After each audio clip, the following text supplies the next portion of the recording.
TJ the Wheel Deal coming at you with another whiteboard. This is the tale of three trades. We've got Palantir versus Hood versus Nvidia. So these are all for 1/16/26 expiry, 65 days to expiration. So this is going to be the number of the contracts, the strikes, the extrinsic value, the capital requirements, and the notional. Let's take it one at a time. Current share price Palantir approximately 190. We've got 350 contracts, short puts at 160. So we have an obligation to buy a lot of Palantir at 160 versus an obligation to sell 700 contracts times 1,000. So yes, 70,000 shares of Palantir at 260. The deltas are 19 on the put, 12 on the call. The extrinsic value tied to the puts is 183,750 versus 177,800. So a total extrinsic on that trade is 361,550. Then on the right-hand side, I look at how capital efficient this trade is. So the capital requirements on Tasty Trade are 462,878 right now. That'll fluctuate based on how the trade's performing, and as we get closer to expiration, they're going to require more capital. The total notional on that trade is 5.6 million. How do you get that number? You simply multiply the 160 times 100 times 350 contracts, and that gets you to the 5.6. How do I feel about that trade? I feel great. I give it like literally a 90% chance of success. I don't have to manage either side. I think it could literally make it all the way to expiration. Hood, current share price approximately of 132. We got 150 contracts. We've got an agreement to buy 15,000 shares of Hood at 110. It's a 21 delta versus an obligation to sell 30,000 shares of Hood at 190, which is a 14 delta. The extrinsic value is 80,000 versus 64,800. So the total extrinsic is 145,350. Capital requirements on Tasty Trade are 349,446. The total notional is 1.650. I give that trade about an 80% chance of working out.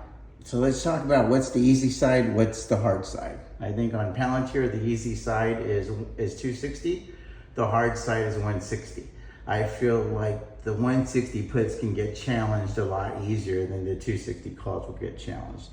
On Hood, I kind of feel the same way. I feel the 110 would be more likely to get challenged versus the 190. And then let's look at Nvidia. Current share price about 194. We have 100 contracts at 175. So an agreement to buy 10,000 shares of Nvidia at 175 is 25 delta versus an agreement to sell 20,000 shares of Nvidia at 250 with a delta of 12. Extrinsic value is 70,000 on the puts, 37,000 on the calls. So a total of 107,000. If you add up all the extrinsic value, it's 613,900. As far as capital efficiency on Nvidia, the cap requirements are 131,049. Total notional is 1.750. So the total capital requirements are 943,000. Total notional being 9 million. If you add those numbers up, that's how it shakes out. So I've had to rank these as far as which one do I feel is the more capital efficient trade.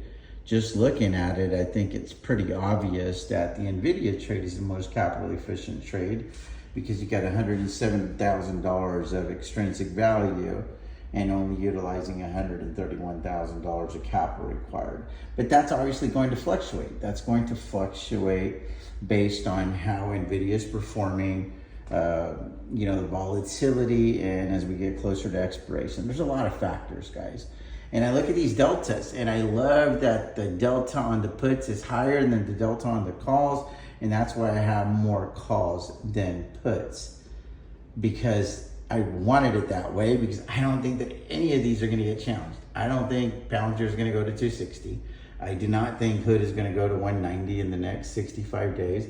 And I don't think that Nvidia is going to go to 250 in the next 65 days. Now, if it does happen, I will manage accordingly. So what's the strategy if it shoots up? Roll all the puts up. Roll all the puts up, capture more premiums to help me finance rolling the calls up. So you get credits on the puts to finance the debits on the calls. If it shoots down, it's the same thing. Luckily, I have more calls than puts.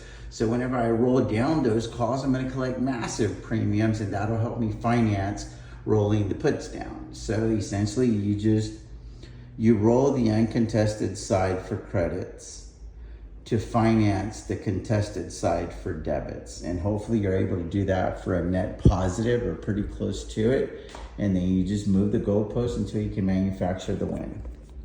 TJ the Wheel Deal signing off. As always, may your skies stay blue, stock green. Peace out. God bless you guys.